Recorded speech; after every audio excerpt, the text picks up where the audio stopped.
Bonjour à tous, merci de nous retrouver pour ce nouveau rendez-vous mensuel, la crypto décryptée avec CoinShares. De quoi on va parler? Bien, le titre parle pour lui-même, on va vous parler de crypto sous tous ses aspects, les différents types de crypto, les mots utiles pour bien comprendre de quoi on parle et bien sûr les solutions concrètes pour intégrer cet actif dans votre portefeuille et votre stratégie d'investissement. Et pour évoquer tout ça avec moi, j'ai le plaisir de retrouver sur le plateau Jérémy Lebescon, editorial manager chez CoinShares. Bonjour Jérémy. Salut Laurent, merci de nous accueillir. Bon, t'as vu, le programme est copieux, hein, t'es prêt? C'est chargé aujourd'hui. Bon, déjà, tu vas nous expliquer qui est CoinShares justement? C'est assez simple en fait. CoinShares, c'est un gestionnaire d'actifs numériques qui existe depuis maintenant 2013, qui a été fondé par des financiers, des traders, des gens qui s'y connaissaient notamment en matière de commodités et qui ont compris à cette période-là qu'il y avait un coup à jouer, notamment sur les actifs numériques. Et lorsqu'on parle d'actifs numériques à cette époque-là, on parle notamment du Bitcoin. Et à cette époque, c'est très difficile de s'exposer au Bitcoin, qu'on soit un investisseur particulier, qu'on soit un investisseur institutionnel. Il y a très peu de moyens, il y a très peu de moyens aussi à réglementer, à réguler et très peu de plateformes de confiance. Et donc, ces fondateurs ont décidé de créer CoinShares afin de donner un accès au plus grand nombre de façon sécurisée et réglementée aux actifs numériques, à cette époque-là au Bitcoin. Et d'ailleurs, CoinShares est le premier émetteur au monde d'un fonds régulé en 2015. C'est le premier OTP Bitcoin qui a été créé au monde, en Europe évidemment. Et à l'époque où même aux États-Unis, on essayait à l'époque de créer des produits et la plupart des régulateurs disaient non. Donc voilà l'histoire de CoinShares. On a fait du chemin depuis. Qui a fait beaucoup de chemin depuis, qui fête aujourd'hui sa 13e année, qui a, à l'heure où je vous parle, environ 8 milliards d'actifs sous gestion, avec aussi différents types de produits, une différente typologie de produits, qui est présente donc dans plusieurs pays européens, qui est aussi présent aux États-Unis depuis l'acquisition d'un autre émetteur d'actifs qui s'appelle Valkyrie. Donc il y a plusieurs champs d'activité. La première, c'est donc d'émettre des produits et des ETP, des produits d'actifs numériques. Bon, je le disais un peu dans mon lancement au programme, on va parler des flux, de ce qui se passe sur l'univers de la crypto. On va parler de l'intégration dans une stratégie d'investissement. On regardera exactement, on fera un petit focus sur une crypto en particulier que tu as choisi pour aujourd'hui. Et on terminera sur le glossaire parce que oui, à part pour ceux qui sont vraiment des producers, il y a des mots qui sont quand même encore un petit peu mystérieux. Voilà, donc pour le sommaire, et on va tout de suite commencer par les flux. Allez, on va regarder d'habitude les flux mensuels, mais là on s'était dit que c'était une bonne occasion pour faire une petite rétrospective, petit bilan de ce qui s'était passé en 2025, et puis peut-être que tu as déjà des données à nous communiquer pour ce début d'année. Oui, bien sûr. Alors en 2025, donc l'année écoulée, en fait c'est l'année de la confirmation. En 2024, les ETP et les ETF crypto ont connu une croissance phénoménale, et ça s'explique notamment par le fait qu'aux États-Unis, on a enfin passé le pas, alors que comme on l'a dit, la décision super attendue en Europe. C'était une décision attendue par tous. On a donné l'accès, l'autorisation d'émettre des ETF crypto, des ETP, parce que c'est la formulation, c'est globalement Exchange Traded Products. Tout à fait, voilà, des produits réglementés, échangeables, négociés en bourse. Et donc aux États-Unis, depuis janvier 2024, on peut désormais s'exposer au Bitcoin, et depuis juillet 2024, on peut s'exposer à l'Ether, donc la monnaie de la blockchain Ethereum. Et puis maintenant, depuis quelques semaines, on peut s'exposer à encore d'autres produits. Et c'est vrai que l'année 2024 a été vraiment considérable en termes de collecte pour les actifs numériques. Pour BlackRock, nos amis de BlackRock, l'ETP Bitcoin a été la croissance la plus phénoménale depuis l'ETP Or. Ça a été leur produit le plus performant. Porté aussi, il faut le dire, Jérémy, par l'augmentation du cours aussi. En effet, la progression du cours a bien aidé cette tendance. Une corrélation entre les deux. Oui. De fait, en 2025, c'était l'année de la confirmation avec beaucoup plus de fluctuations en revanche. Ça a été une année un petit peu particulière. Il y a eu aussi un changement, on le sait, aux États-Unis avec un changement de présidence américaine, donc qui a contribué aussi à agiter les marchés. Un peu de volatilité. un peu de volatilité sur les bords. Mais ce qui est sûr, c'est qu'en fait, on est resté sur une année relativement similaire en termes de collecte.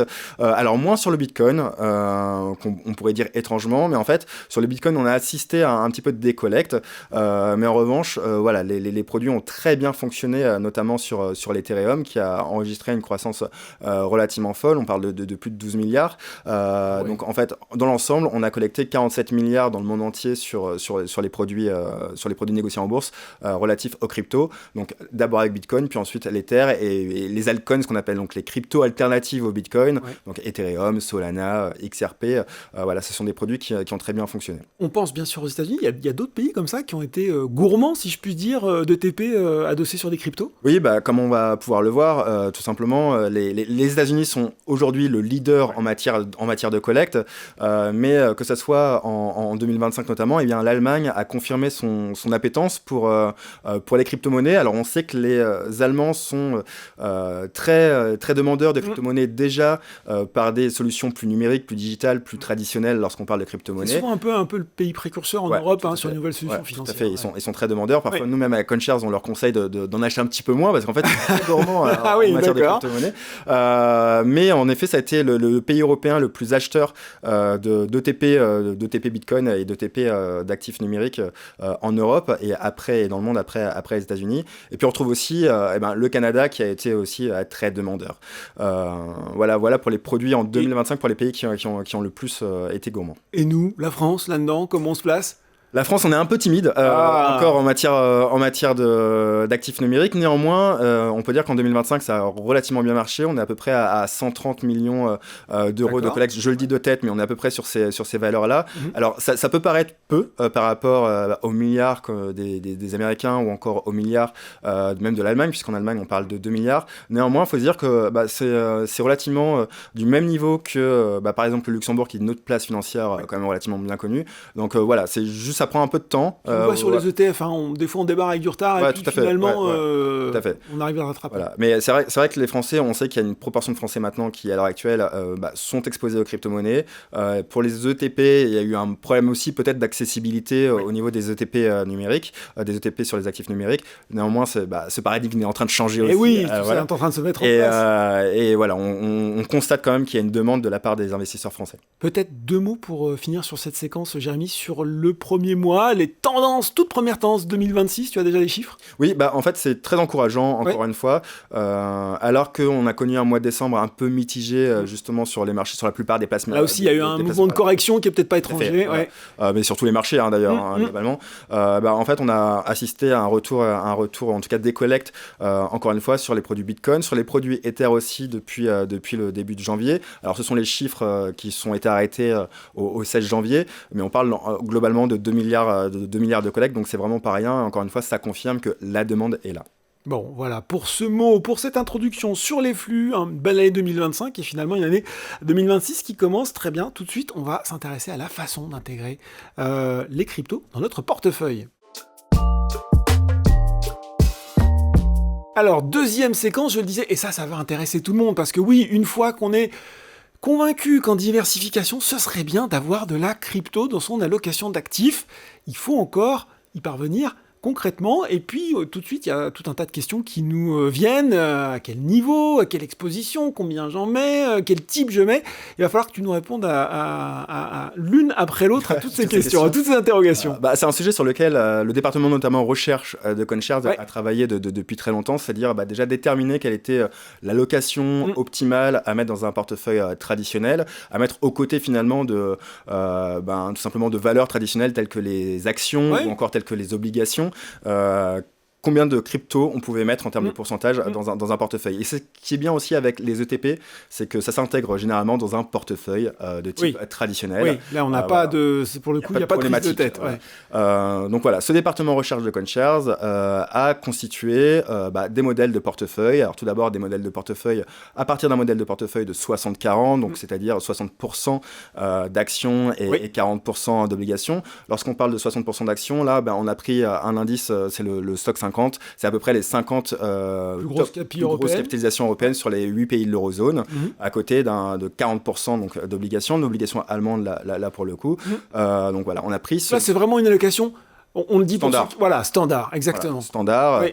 Qui est très intéressante d'ailleurs, on ne la renie pas du tout, mais la question était de savoir avec quel pourcentage de crypto on peut peut-être la booster un petit peu plus, et donc le département recherche de CoinShares a établi qu'à partir de 5% et finalement pas plus. Il ne faut pas forcément beaucoup plus de crypto. Nous à CoinShares on n'est pas comme ça, on ne dit pas de faire all-in. Allez, faites 20%, voilà, 30%, non, alors 5%. Non, il faut rester mesuré, et voilà, entre 4 et 5%, on s'y retrouve très bien, et notamment déjà avec l'actif Bitcoin, donc la pionnière des crypto-monnaies. On a établi que entre 2020 et 2025, le rendement, si on rebalançait en effet aussi de manière avec cette annuelle, intégration, avec cette intégration de Bitcoin, on pouvait avoir des rendements relativement intéressants et on gagnait 2, 3, 4, 5% de plus que par rapport à un modèle traditionnel de portefeuille. Alors encore une fois, les disclaimers habituels, évidemment, les performances passées ne garantissent en rien celles du futur. C'est ce qui s'est passé entre 2020 et 2025. Rien ne garantit que ça se reproduise en effet à l'avenir.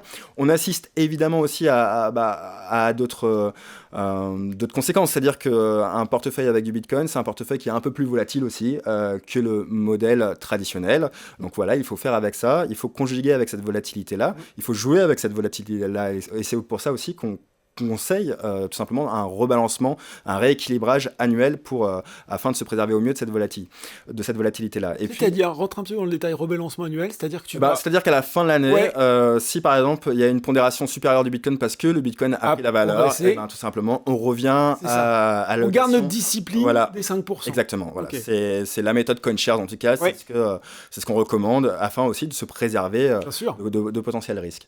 Donc ça marche, ce sont les chiffres, c'est la data qu'on peut voir d'ailleurs à l'écran que nous avons obtenue sur les 5 dernières années avec Bitcoin. Je vous ai parlé de la volatilité, il y a aussi la baisse maximale, et en effet avec si on met du Bitcoin dans un portefeuille, même aux côtés d'equities, d'actions et d'obligations, et bien forcément on va avoir un portefeuille qui peut décliner davantage aussi en matière de performance. Mais la baisse est relativement mineure, on parle d'un petit pourcent, un modèle traditionnel peut descendre jusqu'à 24%, en tout cas sur ces 5 dernières années-là. Sur Bitcoin, on parle de 25,5%. On rajoute peut-être 1% de baisse potentielle. De baisse maximale potentielle. D'accord. En tout cas, c'est ce qui s'est passé. Et puis ensuite, on a aussi décidé de voir qu'est-ce qui se passe avec d'autres cryptos, voilà. pas juste le Bitcoin. Pas juste le Bitcoin. En fait, il s'avère que tout simplement sur les 5, 6, 7 dernières années, il y a aussi d'autres valeurs intéressantes au-delà de Bitcoin. On est toujours très fan de Bitcoin, on aime beaucoup Bitcoin, mais Bitcoin sert notamment à une sorte de réserve de valeur numérique telle que l'or. Et en revanche, il y a aussi d'autres types de cryptoactifs qui servent pour d'autres usages. On parle d'Ethereum, on parle de Solana, on en parlera d'ailleurs par la suite, etc., qui sont peut-être davantage plus des startups, des plateformes sur lesquelles on peut bâtir des nouveaux logiciels et l'infrastructure financière de demain. Et donc, en fait, ça vaut le coup, pardon, je te coupe, de s'intéresser au-delà, parce que je pense que beaucoup d'investisseurs individuels qui nous regardent disent bon, moi je regarde Bitcoin et je m'arrête là.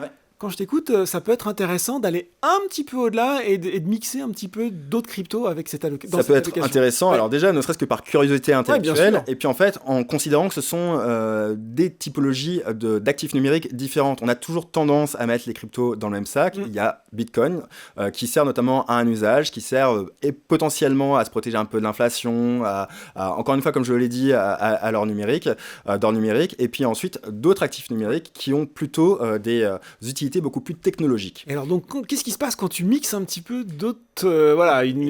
tout s'amplifie un petit peu, tout s'est amplifié par rapport aux données qu'on avait avec le portefeuille de Bitcoin. Et bien, on retrouve un rendement qui est encore légèrement supérieur lorsqu'on ajoute de l'Ether, on va dire 3% de Bitcoin et 2% d'Ether. Voilà. Encore une fois, il va falloir conjuguer aussi avec un risque supérieur, mais le rendement risque, le ratio rendement et risque est aussi supérieur. C'est-à-dire qu'on va prendre un peu plus de risque, ça on l'admet, mais en revanche, le rendement était supérieur sur les 5 dernières années avec du Bitcoin et de l'Ether.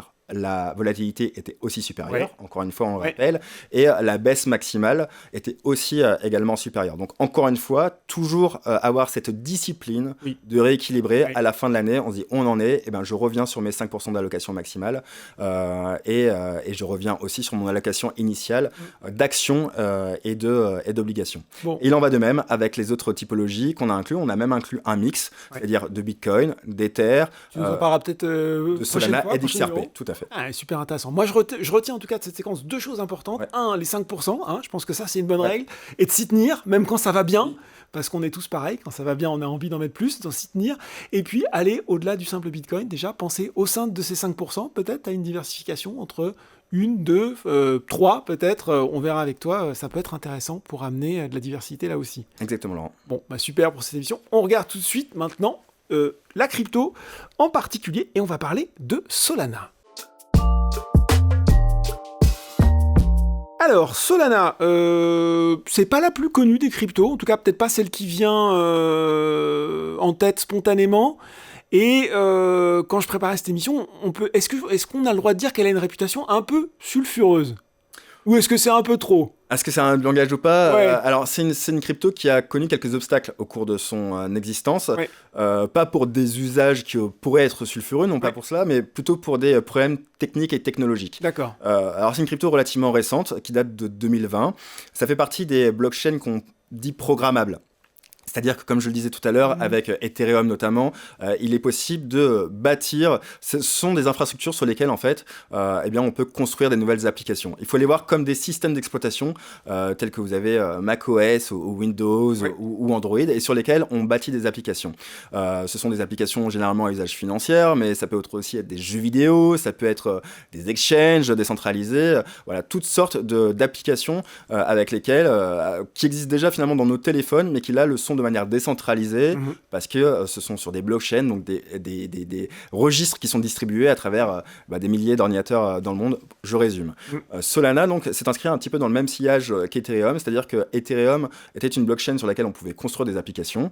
Néanmoins, Ethereum avait quelques aussi difficultés technologiques, c'est-à-dire que lorsqu'il y avait beaucoup de gens qui s'en servaient, eh bien, la blockchain devenait très congestionnée et donc l'usage devenait très cher. Embouteillage numérique. Voilà, embouteillage. Voilà. Qui flambe. Solana est arrivé et a décidé de mettre un petit coup de pied dans la fourmilière et d'arriver avec de nouvelles solutions techniques qui permettent en fait d'accueillir un usage à l'échelle du monde entier. Tout cela, par exemple, pour aujourd'hui servir des millions d'utilisateurs. Ça a été compliqué en fait parce qu'il y a eu des problèmes techniques, une blockchain qui s'arrête par exemple. Ça arrivait plusieurs fois et ça, c'est pas très bon pour une blockchain. Tu as des pannes de blockchain. Des pannes de blockchain. Normalement, une blockchain fonctionne 24 heures sur 24, 7 jours sur 7. C'est ce qui se passe pour Bitcoin, c'est ce qui se passe pour l'Ethereum. Et en fait, ça a donné un coup à la réputation de Solana pendant de nombreuses années. Et ce qui n'a pas aidé Solana non plus, c'est que Solana a été soutenu financièrement par notamment la bande à FTX. C'est à ça que je pensais en fait. Tout à fait. Et qui était très fan de la blockchain Solana. Et vous n'êtes pas sans savoir que cet exchange et maintenant son fondateur est en prison. Cet exchange a fait faillite. Et donc forcément, ça a donné aussi une mauvaise réputation à Solana. La blockchain a été associée. La blockchain a été associée à cette équipe-là. On peut pas dire à juste titre finalement, parce qu'encore une fois, c'est un projet qui est indépendant de cet écosystème. Et grâce à une armée de passionnés, on peut le dire vraiment, parce que cette blockchain a failli disparaître. Le cours a été, on est monté à quelques centaines de dollars, et en fait, on s'est retrouvé avec en 2022 un cours à 8-10 dollars. Donc, c'est pour dire que ça fait mal. Et généralement, dans ces cas-là, on pense qu'une crypto ne revient pas. C'est mort, quoi. C'est mort. Et grâce à une armée de passionnés, de développeurs, les développeurs ont continué de travailler sur la blockchain, déjà pour lui permettre un peu plus de résilience, et donc d'arrêter les failles et les blocages technologiques. Et puis aussi de construire des applications relativement intéressantes. Et si on parle aujourd'hui de Solana, eh bien c'est parce que il y a toute une infrastructure financière qui est en train de se construire dessus, à l'image d'Ethereum. C'est-à-dire qu'on a les plus grands gestionnaires d'actifs au monde. Je pense à BlackRock, je pense à Franklin Templeton, qui par exemple émettent des fonds tokenisés, donc leurs fonds qu'on peut retrouver traditionnellement dans un portefeuille, ils le transforment de manière numérique, ils le numérisent et voilà, ils l'inscrivent dans cette blockchain de manière à ce qu'il soit échangeable 24 heures sur 24, 7 jours sur 7. Ça veut dire que les problèmes de jeunesse sont résolus aujourd'hui, au moment où on se parle ? À l'heure où on se parle, Solana n'a plus de problèmes technologiques. Ces problèmes sont un peu loin derrière elle. Donc la blockchain fonctionne et il y a de plus en plus d'acteurs institutionnels. Je pense aussi notamment à Société Générale et Forge qui émettent des stablecoins. Donc c'est-à-dire, vous savez, ces cryptos qui sont indexés à des devises traditionnelles telles que l'euro et le dollar. Société Générale, émet maintenant des stablecoins sur Solana. Et à partir du moment où il y a des acteurs de ce type-là, institutionnels, qui adoptent une blockchain, généralement ça veut dire qu'on peut commencer à faire confiance à ce type de projet. Bon, ben voilà, focus hyper intéressant sur Solana, et on va terminer cette première émission par le mot décrypté. Le glossaire, c'est tout de suite. Alors, comment je le dis, Jérémy? Est-ce que je le dis à la française, stacking, ou si mes cours d'anglais sont pas trop loin, staking, puisque c'est steak, ça vient de steak. Alors, en tout cas, je te laisse toute liberté pour l'emploi de l'anglais. De prononciation pour une signification, une définition que tu vas nous donner. Tout à fait. Je vais dire staking. Voilà. Alors, le staking, c'est vrai qu'il y a beaucoup de jargons qui sont compliqués dans le monde de la blockchain, et le staking en est un. Vous êtes peut-être familier du minage lorsqu'il s'agit de Bitcoin. Le minage, c'est tout simplement un processus qui permet de sécuriser la blockchain Bitcoin. Donc il y a des ordinateurs qui utilisent de l'énergie pour tout simplement pour sécuriser, valider les transactions. Attends, voir si j'ai bien compris, à l'époque, c'est ce qu'on appelait, je crois, la proof of work, c'est ça? C'est la preuve de travail, la proof of work, tout à fait. L'anglais est très bon finalement. Thank you. Voilà, et donc là on passe sur le registre du proof of stake. C'est-à-dire qu'au lieu d'utiliser des ordinateurs relativement énergivores, une méthode relativement énergivore pour valider la blockchain, on est passé sur une méthode qui est beaucoup moins énergivore et qui consiste finalement à demander aux utilisateurs de créer un consensus. Et c'est-à-dire que pour créer un consensus, on leur demande de jouer fair play. Et pour jouer fair play, quelle est la meilleure méthode que d'utiliser ses propres deniers et donc de les mettre en jeu. Voilà, de les mettre en enjeu. C'est l'enjeu. Le proof of stake, c'est la preuve d'enjeu. C'est ça, exactement. C'est la preuve d'enjeu. Et donc pour cela, pour sécuriser la blockchain, on demande aux utilisateurs de mettre eux-mêmes leurs propres deniers, leurs propres tokens, que ça soit de l'Ether ou que ça soit Solana par exemple, etc., de les mettre à disposition, de les locker, de les verrouiller pendant un certain temps, de manière à tout simplement à valider les transactions et de s'assurer qu'en fait que la blockchain, que les transactions de la blockchain sont intègres. Donc ça permet de préserver l'intégrité de la blockchain. Et s'il y a un tricheur parmi les validateurs, ce tricheur est rayé du réseau et il perd ses tokens de manière générale. Et particulièrement avec Ethereum, c'est ce qu'on appelle le slashing. Je la fais courte, mais voilà, globalement, c'est vous voulez utiliser un réseau. Et dans ces cas-là, participer à l'intégrité du réseau, mais pour cela, il va falloir donner un petit peu de sa poche. Et en récompense, en revanche, vous êtes toujours propriétaire de vos tokens, vous pouvez les retirer à n'importe quel moment, et en plus, pour récompenser vos efforts, vous avez le droit, pour la plupart des blockchains, de récupérer quelques nouveaux tokens pour donc c'est une espèce de taux d'intérêt en fait. Voilà, tout à fait, comme un livret. J'ai plein de questions, peut-être tu vas pouvoir me répondre rapidement. Quand je t'écoute comme ça, je me dis que c'est beaucoup plus économe, en tout cas peut-être beaucoup plus responsable en termes de dépenses énergétiques, vrai, faux? Alors, c'est moins énergivore. Moi, je dirais moins énergivore parce que je dirais pas que miner du Bitcoin est irresponsable. Il y a des manières de le faire proprement. Dans tous les cas, c'est moins énergivore. Est-ce qu'aujourd'hui, toutes les cryptos sont passées à ce proof of stake ou il y a encore de la proof of work? Les deux cohabitent finalement. Comme on l'a dit avec Bitcoin, Bitcoin est encore en preuve de travail, donc en proof of work. Il y a d'autres crypto-monnaies telles que Monero ou encore Zcash qui sont en proof of work. Donc il y en a encore quelques-unes, mais c'est vrai qu'aujourd'hui, le consensus qui s'est imposé un peu sur le marché, c'est le proof of stake, c'est la preuve d'enjeu. Et même Ethereum, qui est la deuxième crypto-monnaie en termes de capitalisation, a réussi un peu un tour de force jusqu'ici qui ne s'était jamais vu. C'est-à-dire que c'était une blockchain c'était une valeur qui se minait comme Bitcoin par le passé. Et en 2022, Ethereum est passé à la preuve d'enjeu avec le consensus de l'ensemble de ses usagers. Bon voilà, qu'on le prononce stacking ou staking, on a compris en quoi ça consistait. Merci beaucoup Jérémy pour cette explication. Avec plaisir Laurent. Bon, voilà, c'est la fin de ce premier numéro de la Crypto Décryptée. On espère que ça vous a intéressé, que ça vous a plu. Il y en a un autre qui arrive tout de suite. C'est le mois prochain. En tout cas, il va falloir attendre un petit peu. En tout cas, si cette émission vous a plu, si vous l'avez regardée sur YouTube, que ce soit sur la page Boursorama ou sur la page CoinShares, n'hésitez pas à lâcher le petit pouce en l'air, comme on dit, et à vous abonner pour la prochaine. Merci de nous avoir suivis et à très bientôt.